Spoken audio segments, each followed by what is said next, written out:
jelang ditutupnya bursa transfer pemain dan bersamaan dengan pertandingan perdananya Trabzonspor putaran kedua babak penyisihan grup A Liga 2 melawan Muba Babel United, Kamis, 4 November 2021, pukul 20.30 di Stadion Kaharudin Nasution Pekanbaru. Sriwijaya FC dikabarkan kembali mendatangkan dua pemain anyar. Manajer tim Sriwijaya FC Hendrian Syah STMSI tak menampik kabar tersebut.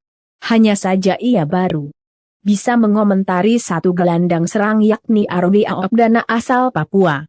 Sedangkan satunya pemain naturalisasi yang disebut-sebut itu adalah Khairalah Abdelkbir menjadi salah seorang pemain naturalisasi yang dipinjam dari tim Liga 1 Persis Solo. Terus yang terakhir, untuk pemain yang dua, sampai sekarang kita belum bisa memutuskan apakah mereka akan turun atau tidak. Yang penting kita udah mencari beberapa alternatif dari beberapa pemain yang ada. Mudah-mudahan mereka bisa, kalau memang layak diturunkan dan kita turunkan. Itu Bang. Ya. Makasih Pak. Ya, makasih. Baik, silakan selanjutnya. Waalaikumsalam warahmatullahi wabarakatuh. Ya, terima kasih rekan-rekan media yang sudah hadir pada sesi pre-match press conference jelang laga Babel United melawan Sriwijaya FC. Sudah hadir bersama kita saat ini dari sesi Sriwijaya FC. Hadir Coach Neil Maizar dan juga perwakilan pemain Dedi Hartono. Langsung saja Coach, statementnya Coach tentang kesiapan Sriwijaya FC untuk menghadapi laga Babel United besok. Apakah ada recording in progress? Terima kasih.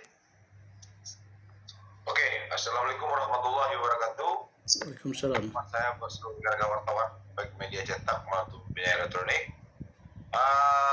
Insya Allah secara prinsip permainan baik secara fisik, teknik, taktik maupun mental pemain Sriwijaya FC siap untuk menghadapi Babel United.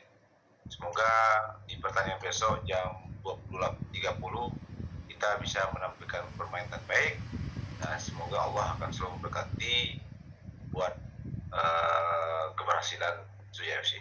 Terima kasih Bang. Baik, terima kasih.